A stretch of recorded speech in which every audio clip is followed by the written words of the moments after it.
All right, Leah, thanks a lot for doing this. It was a long day yesterday and a long week, almost a full week since the Brown University shooting. Before we get into the facts that you're able to reveal, how are you feeling about this being wrapped up in this way? You know, to some people, they will say, we wish he would have been caught alive so that we could get answers. But that's just speculation, whether that would have led to any answers. I actually am very proud of the work that the investigators, who were federal, state, local, all working in collaboration, did to locate the defendant, and so that we could let the public know that the threat was no longer, there was no longer a threat to them and to our communities. Do we have a motive or an understanding what was behind all of this? At this time, no. There was no manifesto left or list left or anything like that. But the investigators did seize a number of electronic devices during searches, and they will exploit those. And if there is anything on them that could lead to providing some information about why an individual would do what Neves Valente did, we will provide that to the public. Wow, such an unbelievable week that we had. All right, so last night we learned a lot about how he was identified down in Providence from that man, John. It looks like to me, just looking at it from above looking down, he was the critical key in all of this. Put that together, and from John you get the car.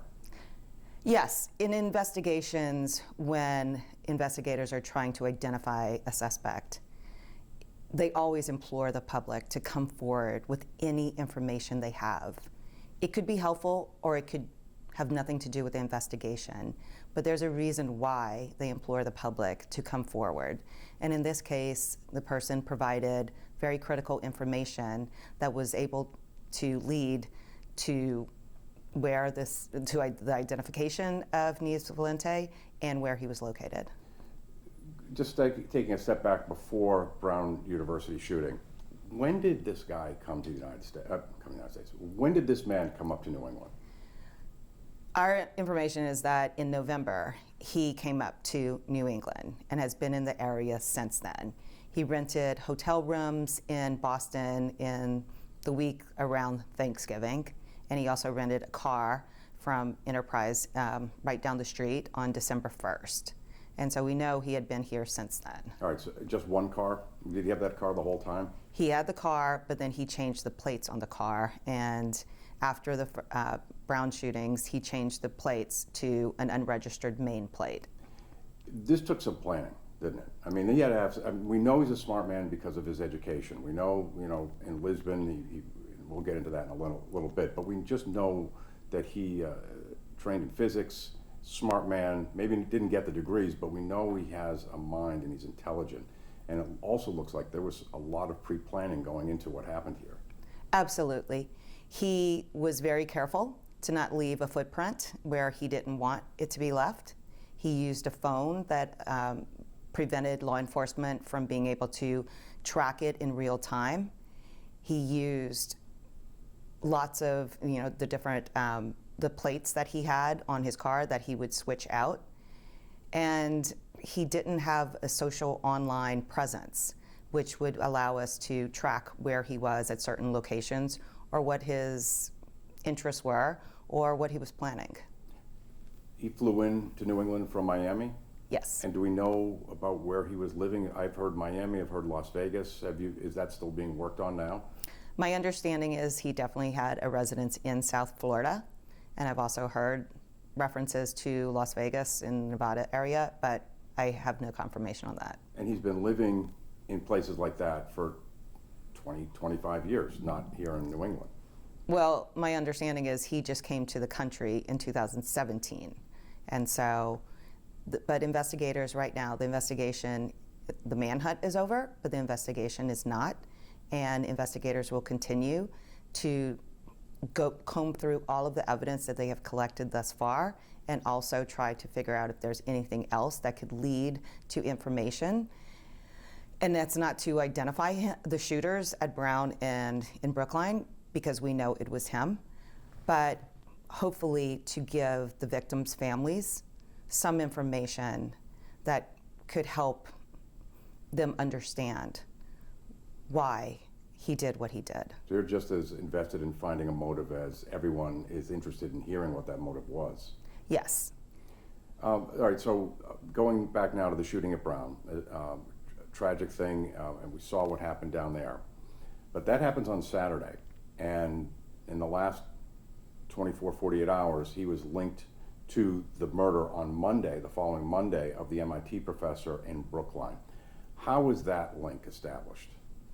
So it was by the identification of the car that he used and that he was believed to use in the Brown area, and that led to the identification of him. There was so much security footage that was just combed over by investigators to corroborate information that came from witnesses on the scene and victims on the scene.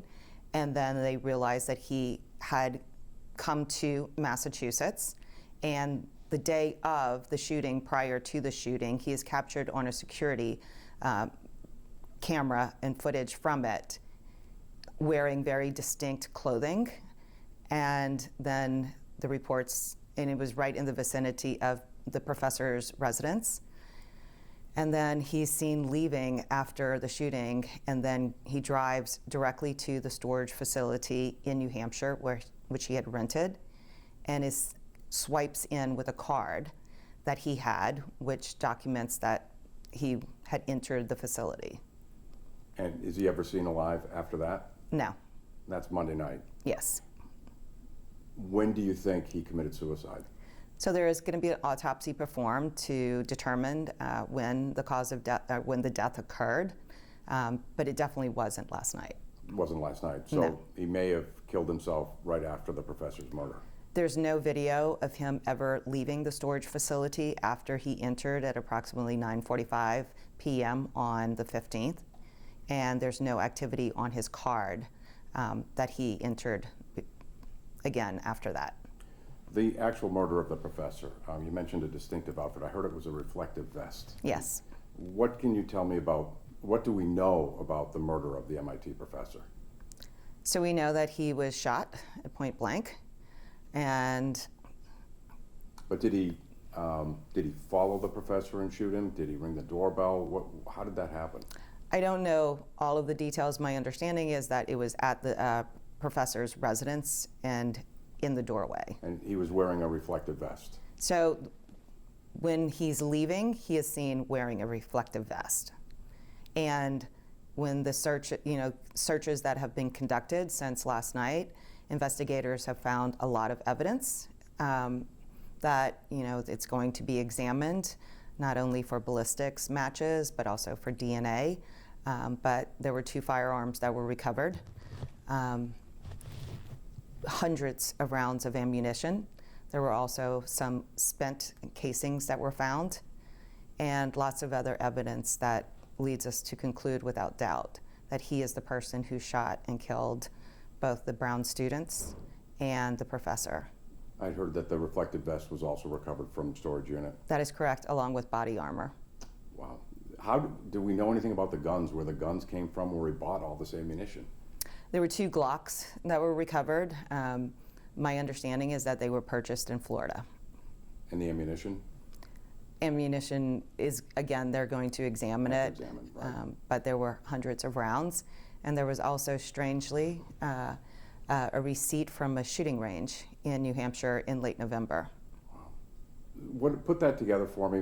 What do you think the storage unit was for? What do you think all those hundreds of rounds of ammunition, the 2 guns, what was it all for?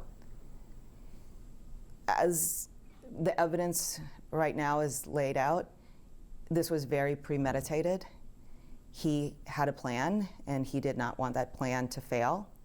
And the storage unit allowed him to secure his items there for when he was ready to act. Dangerous man. Yes. What the connection between he and the MIT professor? We know that they went to school together in Lisbon decades ago. Was there any other contact between them after all that time? As of right now, I don't have any information indicating one way or another whether they had continued contact since 1995. But again, there were phones and thumb drives that were recovered during searches, and investigators are going to analyze all of that data to determine whether there was any type of contact between the two of them. Neves Valente was very careful. He didn't have a very public online profile, and so thus far I'm not aware of any ongoing communications between the two men before the shooting. Yeah, it's frightening. If they had no contact, somehow this MIT professor stayed on his mind, and he had to discover where the professor lived. He wasn't attacked at MIT, he was attacked at his house. Yes. And he knew where to ring the doorbell. Yes. But when you're dealing with someone who can kill in cold blood, kill children during this time of the year, the holidays, and have no remorse whatsoever, it's hard to understand why someone would do this, and I don't think even if they had contact, it would provide any acceptable explanation for it. He was an evil person, and he's just a cold-blooded killer. And so whatever evidence we learn, again, it'll just be to provide information to the public and to the victims' families, so that there will never be answers, but we can provide them with information, so they're not going to be questioning things. Is there any evidence that a foreign government is behind what happened to the MIT professor? No. Is there any evidence that anti-Semitism fueled this? Not at this point. We have not seen any evidence that this was anti-Semitic, reasons for that anti-Semitism led to this killing. A lot of people are concerned that this was an act of Islamic terrorism. Anything to that? There is absolutely no evidence to suggest that or indicate it.